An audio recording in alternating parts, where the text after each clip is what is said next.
श्रीमद् राम चंद्राय नमः। श्री राम भद्राय नमः। श्री सीता रामाय नमः। दान शिरोमणि कृपानिधि नाथ कहो सतिवाऊ चाहु तुम्हि समान सुत प्रभु सन कमल दुराऊ। महाराज मनु महाराज ने बड़ी चतुरता से जब भगवान ने कहा कि वरदान मांग लो, तो बड़ी चतुरता से और बड़े संकोच के वशीभूत होके भगवान के सामने ये विनय करी कि महाराज आज सब कुछ देने वाले हो, लेने वाले को भी तो अपनी सामर्थ्य दी है कि भाई मैं उसे कितना स्वीकार कर पाऊंगा। और इसलिए स्वीकार करने वाले क्या कि भाई पता नहीं मैंने मांगा और न दिया तो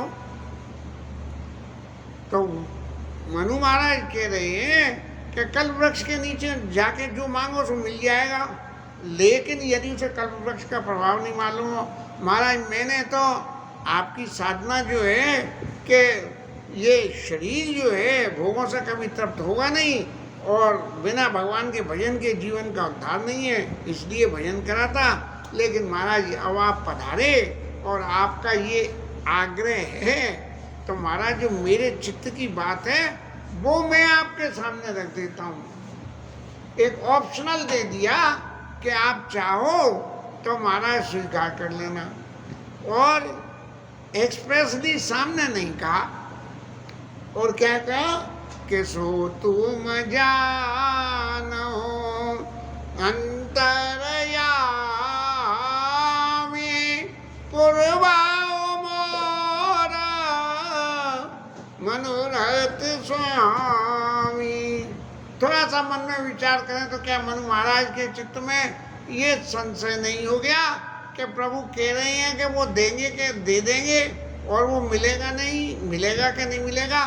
क्योंकि मेरी आकांक्षा बहुत बड़ी है कि इतनी बड़ी आकांक्षा है कि भगवान को पुत्र के रूप में मांगना है, तो मैं अपने मुंह से मांगने वाले को भी ये देखना है कि भाई मैं ऐसा मांगूं कि देने वाले को कुछ संकोच में न हो, तब तो लेने दाता और ग्रहीता दोनों का सुख है। और नहीं तो यदि पंडा जी महाराज पीछे पड़ गए गले में और जबरदस्ती संकल्प करा के ले लें तो दाता उस वक्त तो दे देता है, लेकिन मन में जो है भली बुरी बात सोचने लगता है कि देखो महाराज कैसा संकोच में डाल के इन्होंने मारा। और हमेशा जब किसी कामना को लेके, जब विशेष कामना को लेके और आदमी साधना करता है और साधना की सिद्धि मिलती है, तब सामने वाले को हमेशा संकोच में डाल के ही मांगता है। लेकिन बिना कामना के जब भगवान की साधना करी जाए और भगवान जब निरंतर दबाव बनाए कि कुछ मांग लो मांग लो मांग लो, तब जो है जो आदमी मांगता है वो जो भगवत इच्छा होती है उसको मांग लेता है। एक बड़ी बात कभी हमें गुरुजी महाराज से ही सुनी थी कि लोग बाग मुड़िया पूनों पे गए थे पूजा करने, तो महाराज जी कुछ कह रहे थे, तो वो बात हमारे कंठ हमारी खोपड़ी में ऐसी उतर गई कि लोग वहाँ कहते हैं कि भैया भजन करो, तो बोले भजन करने से क्या फ़ायदा? बोले भजन करने से ये होगा कि जो चाहोगे सो मिल जाएगा। तो बोले कि ये तो पागलपने का सवाल है। अरे भजन करना है तो भजन करो, लेकिन भजन करने से कुछ चाहने के लिए भजन करना तो बेवकूफ़ी है। यदि हम भजन करते हुए भगवान से ही भगवान को मांग लें तो फिर सारे साधन अपने ही आप ही आ जाएगा। किसी भले आदमी ने जो है कहीं के जो इच्छा उसको मांग ले, तो उस भले आदमी ने पलटी में ये कह दिया महाराज अपना सारा राजपाट मुझे सौंप दो। तो उन्होंने राजपाट सौंप से क्या होगा? राजपाट सौंपने से ये होगा कि महाराज कुछ दिन में राजपाट चला गया तो तेरे भाग से फिर सुख चला जाएगा, इसलिए तू ये कह के मुझे अपना पुत्र बना लो या मैं तेरा पुत्र बन जाता हूँ। तो इस तरह से महाराज भगवान से भगवान को मांगने वाली जो बात है वो बात तो बड़ी एक ऐसी है। इसीलिए मनु महाराज ने अपने मन की भावना को दबाते हुए और ये देख के कि कहीं महाराज प्रभु संकोच में तो नहीं पड़ जाएंगे मेरी इस बात को सुन के, तो उन्होंने कह दिया कि सो तुम जानो अंतर्यामी पुरवाओ मोरा मनोरथ स्वामी। मेरे उस मनोरथ को महाराज आप पूर्ण करो, वो आप जानते हो। अब प्रभु वास्तव में अंतर्यामी है, ये निर्द्वंद बात है, इसमें कोई नहीं है। जब महाराज आप जानते ही हो तो आप दे दो। लेकिन भगवान भी परम चतुर हैं, भगवान को सहज कोई कहना चाहिए जिसे भगवान को कोई सहज संकोच में नहीं डाल सकता है। तो भगवान ने छूटते ही तुरंत मनु महाराज से कहा कि सकोची भी आई मांग न पमोई। महाराज आप जो ये कह रहे हो कि आप जानते हो सो दे दो, लेकिन मैं तो बहुत कुछ जानता हूँ, आपके मन की बात भी जानता हूँ, लेकिन जब तक आप अपने मुख से न कहो तब तक आप कैसे बंधोगे उसमें। इसलिए आपको बांधने के लिए कह रहा हूँ मैं कि सकुच बिहाई मांग न मोई। मेरे तुम्हारे यदि चित्त में किंचित भी ये संकोच है कि पता नहीं प्रभु दे पाएंगे कि नहीं, तो सब संकोच छोड़ के और मेरे से मांगो। और मोरे नहीं है दे कछुतुई, तुम्हें कुछ भी देना मेरे लिए अधे नहीं है। इसलिए बिल्कुल सारे संकोच को छोड़ के मनु महाराज ने कह दिया कि दान शिरो गणि कृपा निधि। आप दान देने में तो परम श्रेष्ठ हैं और कृपा करने में भी श्रेष्ठ हैं।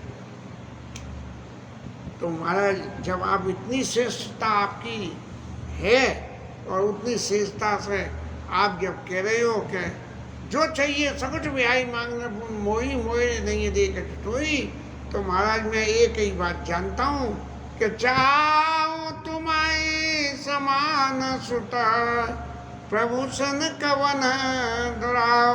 महाराज मेरे चित्त में तो कोई छुपाव नहीं है, मैं तो आपके समान पुत्र चाहता हूँ।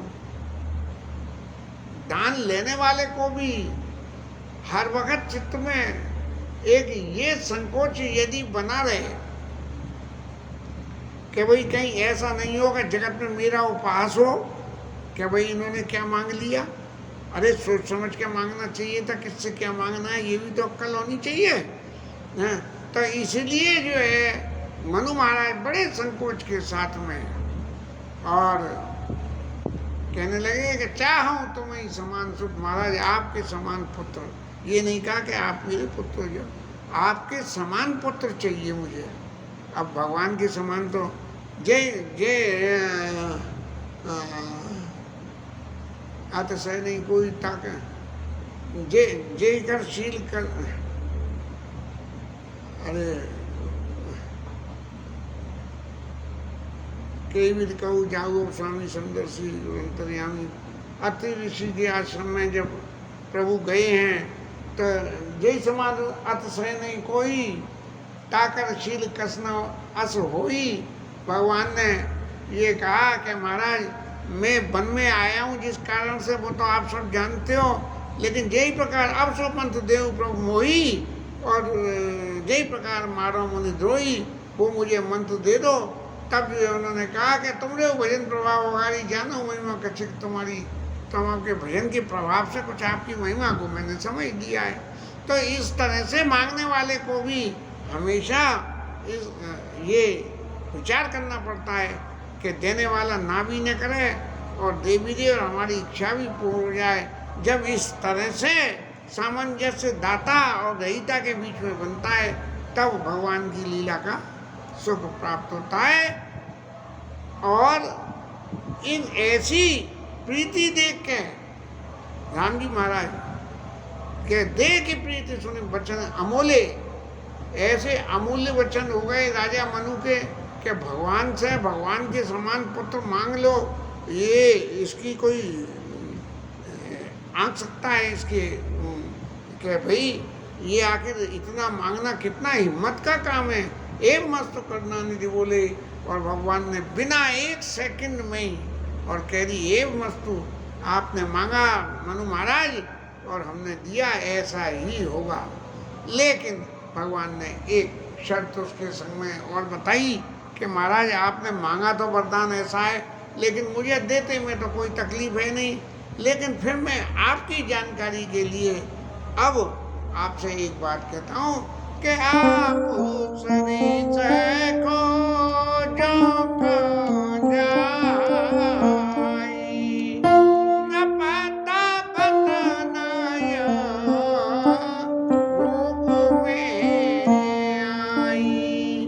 भगवान कह रहे हैं काहे में इतनी मेहनत करूं कि अपने सामान खोजने जाऊं कहीं और फिर खोज के उनको ला के कहूँ कि लो महाराज आपने कही थी आपके समान, तो आपके समान, लेकिन आपके जो अंतर मन की इच्छा है मेरे स्वरूप के सतत दर्शन करने की, वो जो स्वरूप बस शिव मन माई जी कारण मुनि जतन कनाई, जो मुसुंडी मन मानस हंसा अगम सुगम जी निगम प्रंसा, देख ही हम स्वरूप भरी लोचन कृपा करो प्रणतारति पूजन।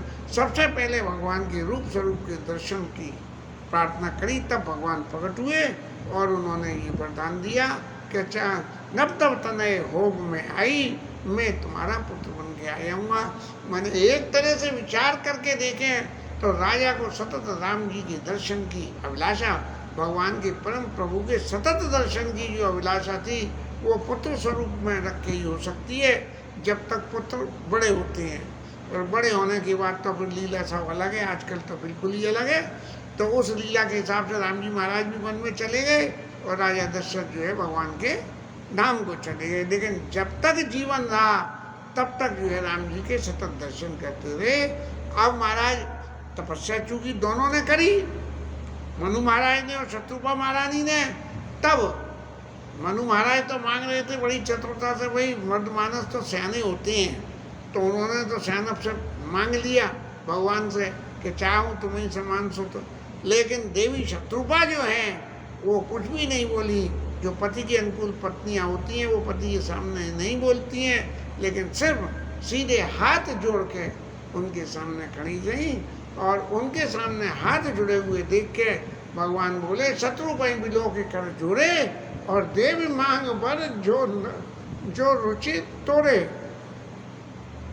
उनको हाथ जोड़े हुए देख के और भगवान ने ये कहा, हे देवी आपको राजा ने तो मांग लिया, अब जब ये पिता बनना चाह रहे हैं तो एक माँ भी तो चाहिएगी ना, तो फिर माँ से तो पूछ लो कि माँ बनने को तैयार है कि नहीं। इसलिए देवी मांग बर जो रुचि तोड़े, जो तुम्हारा मन में है वो मांग लो। और तब रानी भी शत्रुपा महारानी इतनी समझदार रही, इतनी पति अनुकूल रही, नहीं तो ऐसे राज्य छोड़ के, आज के ज़माने में तो कोई भी माता पुत्र का संग छोड़ के पति के संग न जाए। बोले मैं तो आपको भजन करना है तो अपना उद्धार आप करो, मैं तो बच्चों के बीच में रह के ही अपना उद्धार कर लूँगी इनकी सेवा करके।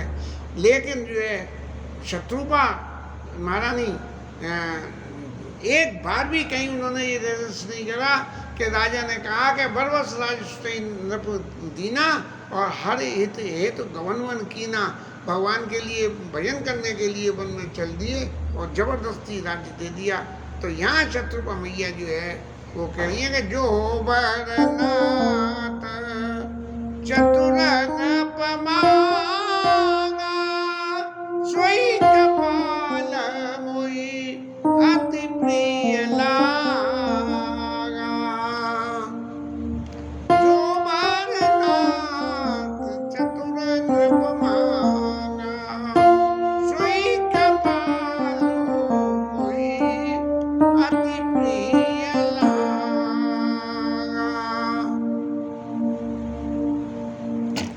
महाराज जो राजा ने वरदान मांगा वो मुझे बहुत अच्छा लगा, एक्सेप्ट तो कर लिया, लेकिन 100% एक्सेप्टेंस नहीं हुई।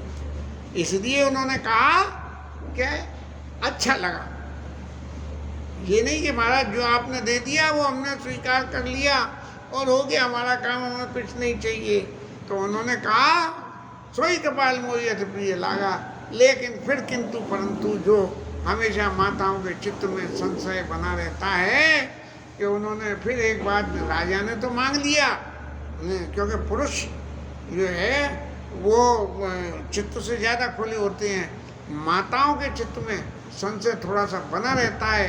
तो शत्रुपा मैया कहने लगी कि महाराज ये तो पिता बन जाएंगे, पिता का तो वो नहीं है, लेकिन माँ को तो पेट में रखना पड़ेगा, और माँ जब पेट में रखेगी तो माँ कैसे जो है उनको जितवाई कि तुम ब्रह्मादि जनक जग स्वामी ब्रह्मा सकल अंतर्यामी। अरे आप सारे संसार के पिता हो, तुम ब्रह्मादि जनक जग स्वामी, सारे संसार के आप पिता हो, और ऐसे पिता जो है किसी के जाके पुत्र हो जाए, ये तो महाराज बड़ी संशय की बात है। लेकिन बात भले ही संशय की हो, जब आप सारे संसार के पिता हो, आप सब कुछ जानते हो, तो आपकी बात तो 100% सही है। अब महाराज आप हमारे उधर में आ भी गए, और आने के बाद में क्या हुआ कि हमें ये बात याद है कि आप संसार के स्वामी हो, तो हम तो आपकी महाराज पूजा करने लगे। और क्या करें महाराज, बोले मंदिर में बिठा दो इनको, और रोज सुबह शाम इनको स्नान ध्यान पूजा आरती करो, भोग लगाओ। तो लेकिन हमें वो सुख नहीं चाहिए कि मंदिर में बिठा के आपकी पूजा करें। तो कौन सा सुख चाहिए? बोले जे निज भगत नाथ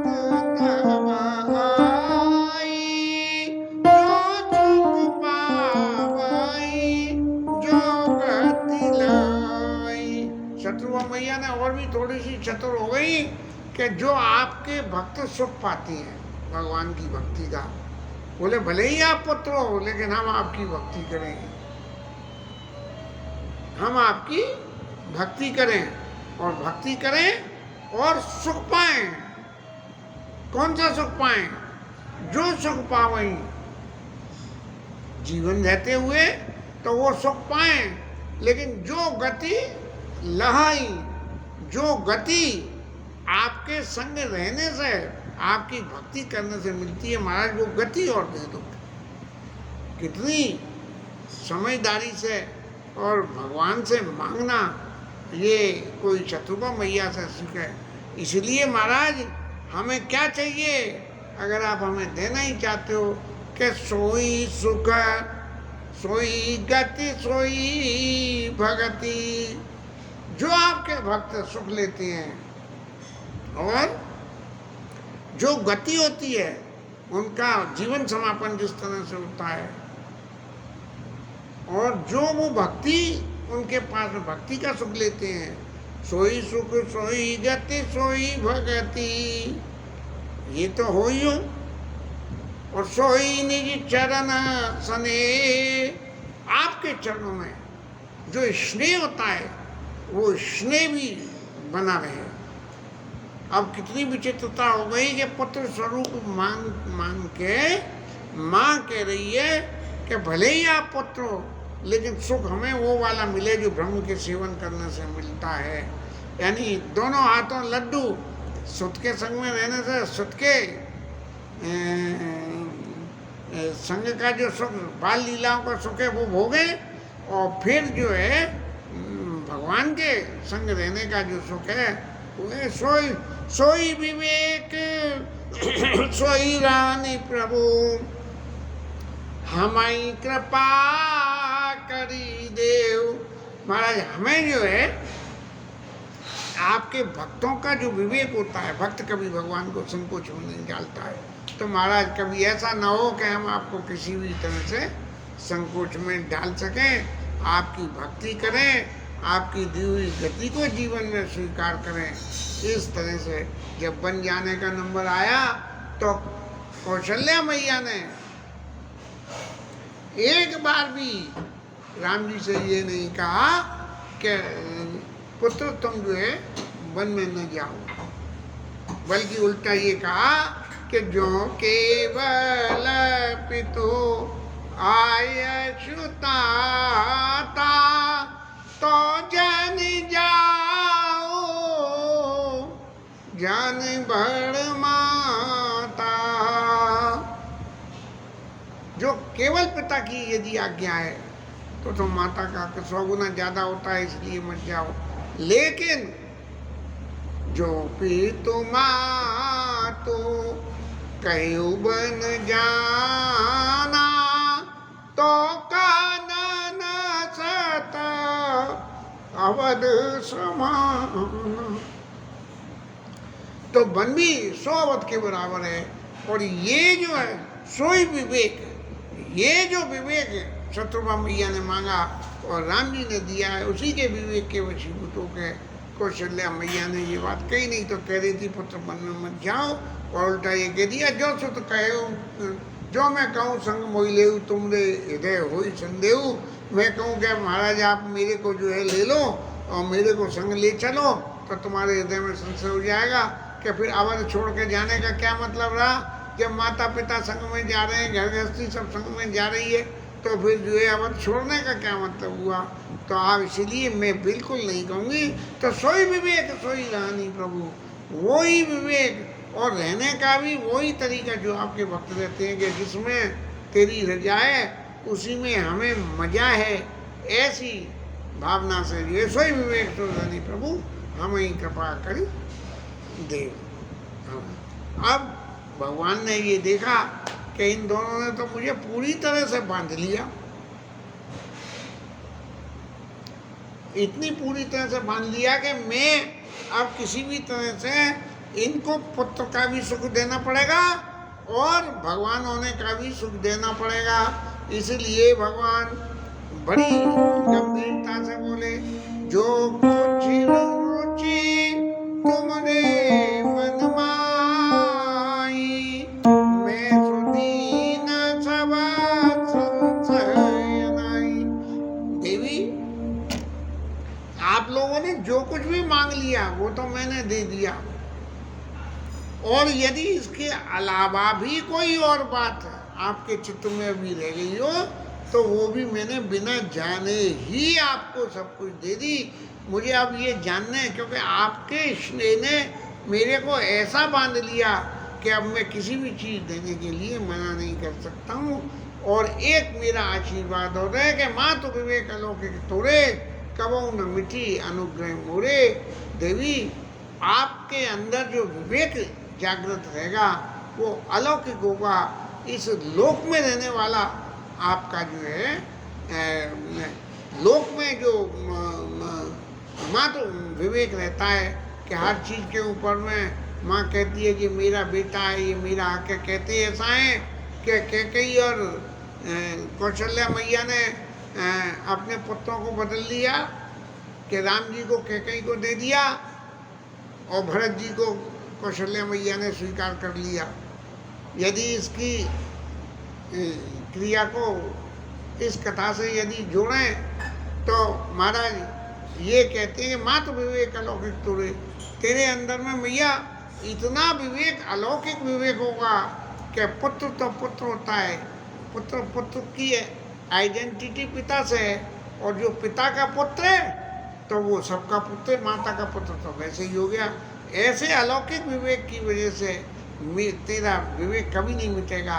और इसी विवेक की वजह से कौशल्या मैया ने भरत जी को पुत्र स्वरूप में स्वीकार करा। और फिर मनु महाराज बोले कि देखो ये तो बहुत चतुर रही और इन्होंने तो इतना सारा गुण और अपनी गति की रास्ता मांग ली कि और भगवान ने कह भी दी कि कभी अलौकिक विवेक से मिटेगा नहीं। बोले महाराज इनका तो उद्धार हो गया, बोले मेरा क्या होगा।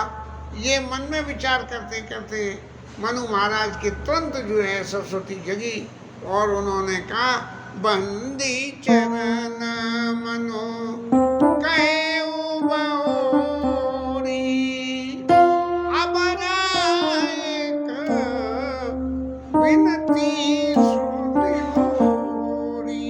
महाराज अब तक तो मैं मांग रहा था याचक बन के, अब मांग नहीं गया हूँ मैं। अब मैं क्या कर रहा हूँ, अब मैं आपसे विनती कर रहा हूँ कि प्रभु आपने जो कुछ इतना दिया, इतना करा, तो कृपा करके इतनी और कर दो। क्या आपने, मैंने ही मांगा कि भाई पुत्र बन के आओगे, पुत्र बन के आ गए आप, और मैंने पुत्र की तरह आपके चरणों में प्रीति करनी चाहिए। लेकिन तभी मुझे याद आ गई कि अरे ये तो परम पुरुष भगवान है, तो मैं पुत्र की प्रीति से जो है वंचित हो जाऊंगा, पुत्र के संग में जो सुख होगा उससे वंचित हो जाऊंगा।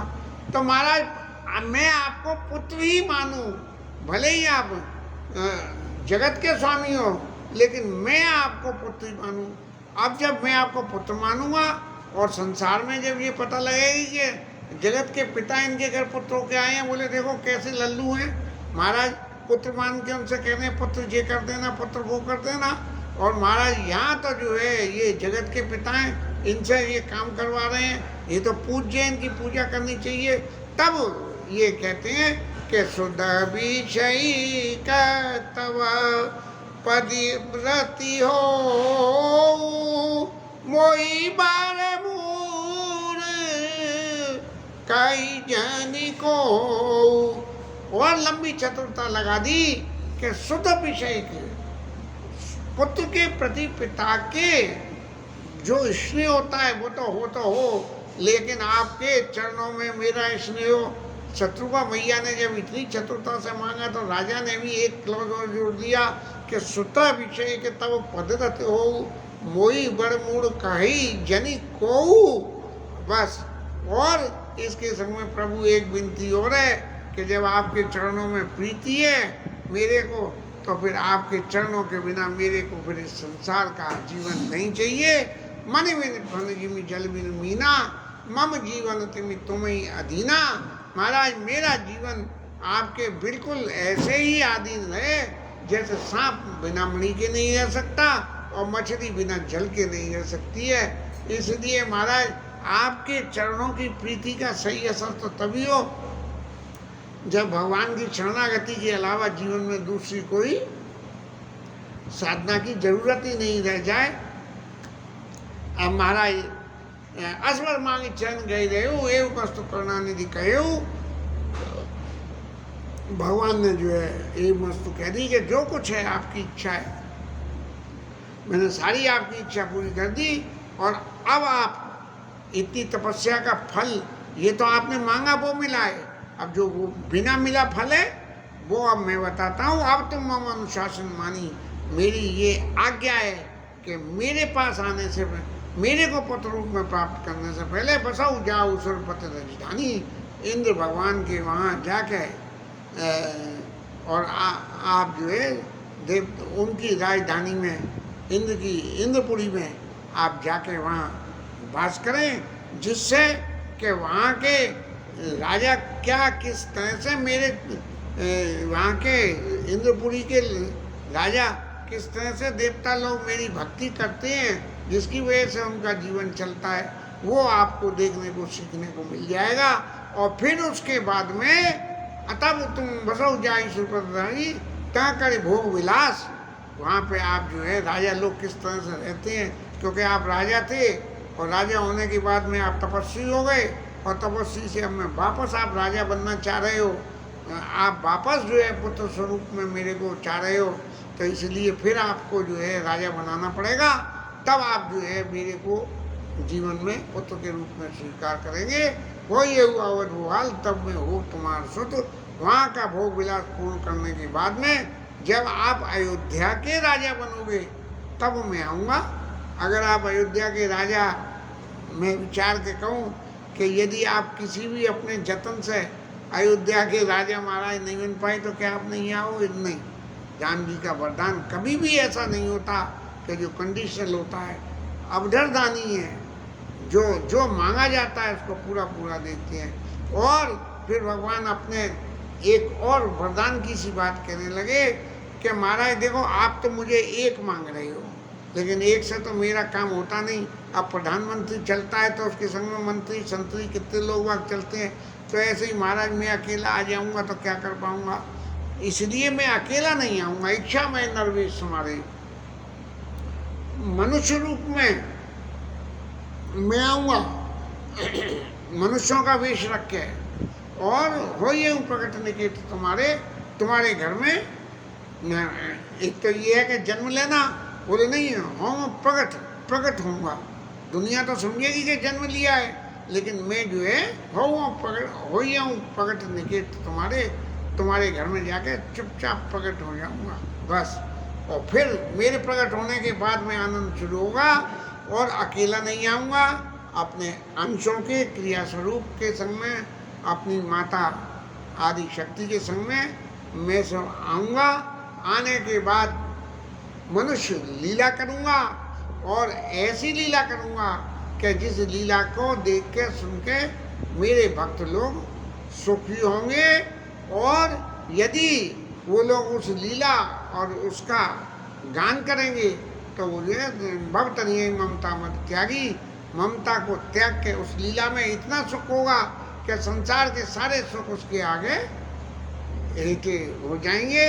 इसलिए और इन सबके संग में एक बात और है कि मैं अकेला तो कर नहीं पाता हूँ बिना कोई शक्ति के, तो इसलिए आदि शक्ति जी जग उपराया। क्योंकि अब ये सब क्रिएशन हो रहा है, क्रिएटिव बहुत काम करने पड़ेंगे, तो आदि शक्ति जी जग उपराया, सोई अवतरी मोर यह माया, और पूरा वो मैं अभिलाष तुम्हारा, सत्य सत्य पन सत्य हमारा। महाराज मैंने अपनी तरफ से जो बात कही वो भी सत्य होंगी, और जो आपने कही वो भी सब बातें सुना। और सत्य सत्य सत्य सत्य पन सत्य हमारा 3 दफे भगवान ने सत्य शब्द का, 3 दफे का मतलब 100% गारंटीड हो गया। इसलिए और ऐसा करके जो है भगवान जो है वहाँ से अंतर ध्यान हो गए, और फिर भगवान की उन चरणों के, भगवान के उस स्वरूप का मन में ध्यान करते हुए कुछ समय के लिए उसी आश्रम में महाराज मनु और शत्रुपा विराजमान रहे। और फिर समय आया कि इस शरीर का परित्याग करके और जाके अमरावती में, अमरपुरी में जाके उन्होंने देवताओं की नगरी में वास किया। और गोस्वामी जी महाराज कहते हैं, यह इतिहास पुनीत अति उमई कई वृक्ष के, भरद्वाज पुनि अपर सुनि राम जन्म करे। नारद बाबा की वजह से एक कथा सुना दी, और मनु शत्रुपा की कथा को सुना दी, और शंकर जी महाराज पार्वती जी को कह रहे हैं, और उधर याज्ञवल्क्य ऋषि भरद्वाज जी को कह रहे हैं, भरद्वाज सुनिए पर पुनि। अब महाराज तीसरा कारण और सुनिए, क्योंकि कोई चीज़ में 3 की फैक्टर ऐसी होती है कि इन तीनों से किसी बात की मोहर लग जाती है, त्रिवाचा जैसे। तो भरद्वाज सुनिए पर पुनि राम जन्म कर हेत, कि भगवान का तीसरा जन्म होने का क्या कारण है, इसको जो है भरद्वाज ऋषि आप मेरे से सुनिए। इसके साथ ये कथा विश्राम।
श्री राधा रानी की जय, राजा रामचंद्र भगवान की जय, पवन सुत हनुमान की जय, उमापति महादेव की जय। जय जय श्री राधे।